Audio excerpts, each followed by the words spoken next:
Saya pendengar setia Ahad Pagi di channel YouTube. Saya mohon pencerahan karena rumah tangga kami terjadi perselingkuhan. Suami saya selingkuh tidak cuma sekali, tapi berulang kali. Pernah saya tegur, katanya janji tidak mengulang lagi. Akhir-akhir ini ketahuan lagi sama saya. Yang saya tanyakan, apakah saya masih berkewajiban melayani suami yang suka selingkuh? Yang kedua, apakah saya diperbolehkan minta cerai dengan suami yang seperti itu, Ustaz? Sangat boleh. Sangat boleh. Enggak, untuk apa gondeli suami suka selingkuh? Sudah Allah beri pintu halal kok terus milih pintu haram, untuk apa? Allah saja dikhianati, Allah saja ditipu, dikelabui, apalagi hanya istrinya.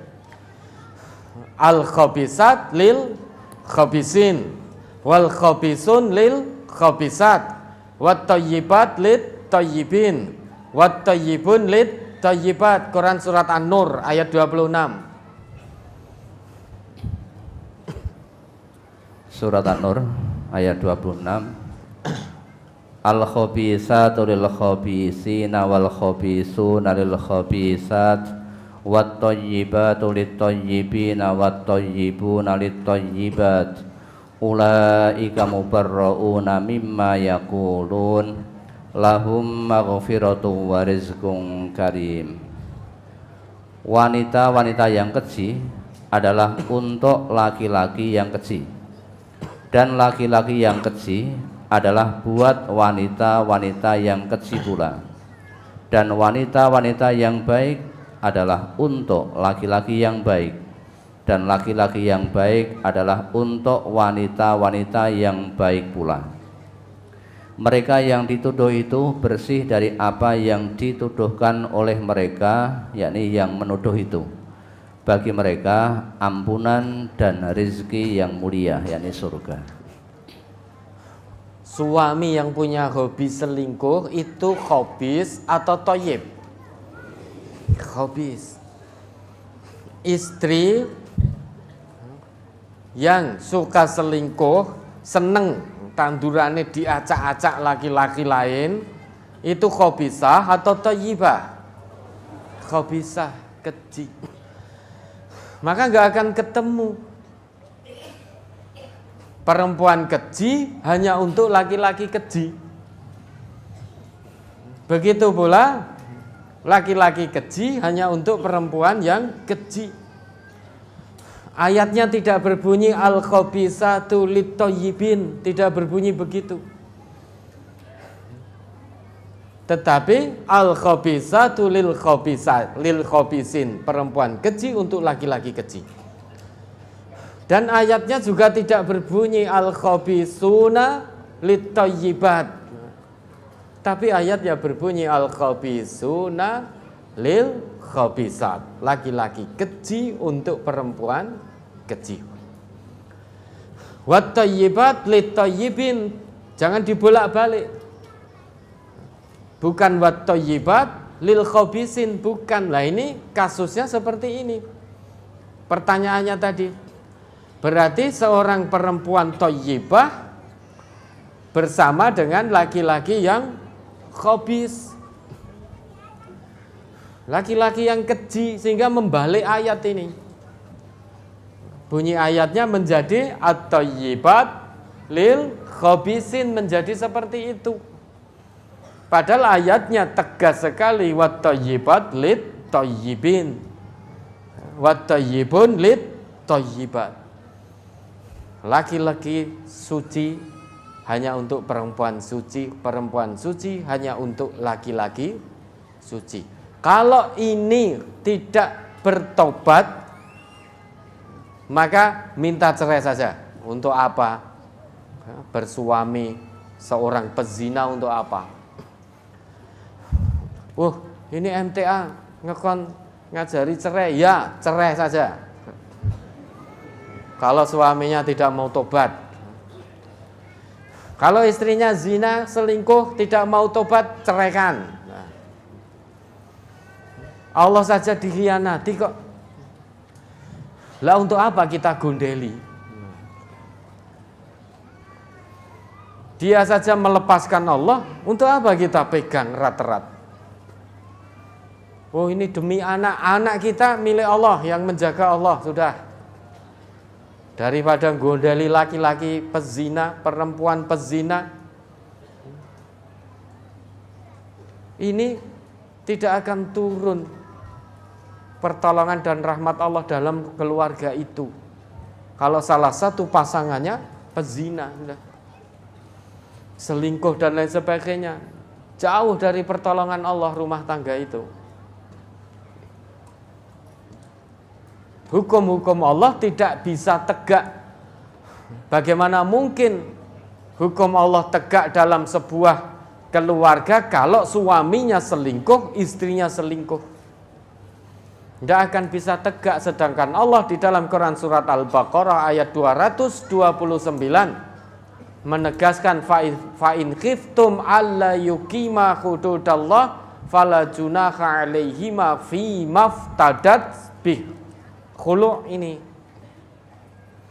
Kalau hukum Allah tidak bisa tegak dalam keluarga itu, dalam rumah tangga itu, maka tidak mengapa bagi keduanya istri mengajukan khulu', membayar tebusan untuk menebus dirinya sehingga lepas ikatan pernikahan dengan mengembalikan mahar yang dulu diberikan oleh suami.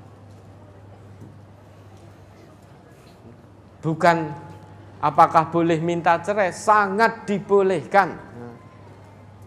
Kalau suaminya tidak mau bertobat, sudah cerai saja. Suaminya menjadi musuh Allah, kenapa kita bersama? Istrinya yang selingkuh jadi musuh Allah, menentang Allah dan Rasulnya, kenapa terus kita gondeli? Masa awar dengan musuh-musuh Allah? Kecuali kalau suami yang selingkuh mau bertobat tobatan nasuha, istri yang selingkuh mau bertobat tobatan nasuha, maka monggo kalau mau melanjutkan hubungan rumah tangga silahkan. Tapi kalau yang selingkuh itu keluarga besar MTA, maka sanksinya apa? Keluarkan, sudah, tanpa kecuali, dah. Keluarkan, boikot. Keluarkan dan boikot. Sanksi sosial. Siapapun itu. Siapapun tanpa kecuali. Misalkan lo ya, misalkan. Namun insya Allah tidak ada. Lu ketuanya selingkuh, mau ketua, mau wakil ketua, mau enggak ketua, selingkuh, zina, dah keluarkan.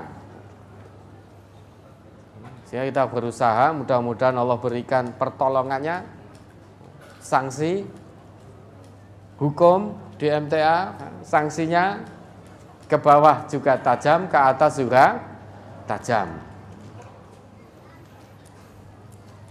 Karena kalau tidak demikian hancur kita. Kehancuran umat terdahulu itu apa? Idza saraqa fi musyarifu tarakuhu. Kalau orang yang dipandang terhormat itu mencuri, maka tidak diberikan sanksinya, tidak diberikan hukumannya. Wa idza saraqa fihimud dha'ifu aqamu 'alaihimul had. Aqamu 'alaihil hadda. Tapi kalau yang mencuri orang biasa, bukan bangsawan, bukan yang terhormat, langsung sanksi itu tegak sekali. Aqamu alaihil had. Maka binasa, hancurnya umat-umat terdahulu karena seperti itu. Hukum tajam ke bawah, tumpul ke atas. Maka menjadi hancur binasa. Ketika yang dari kalangan terhormat mencuri, Ini kan ke atas hukum, tumpul, tidak bisa. Tidak bisa tegak. Tapi kalau yang mencuri orang biasa, langsung des. Maka hancur umat terdahulu ya seperti ini. MTA ini bisa hancur seperti itu kalau hukum kita tumpul ke atas. Kenapa? Karena sudah menyalahi aturan agama. Sama di mata Allah itu, mau ke atas mau ke bawah sama. Kalau misalkan pengurus-pengurusnya sampai zina, naudzubillah, keluarkan sudah. Keluarkan dari MTA. Warga biasa zina, keluarkan sudah. Ini tanpa kecuali. Ya. Maka kalau suaminya tidak mau tobat, sudah khulu saja. Khulu. Ajukan cerai. Untuk apa? Bersuami pezina.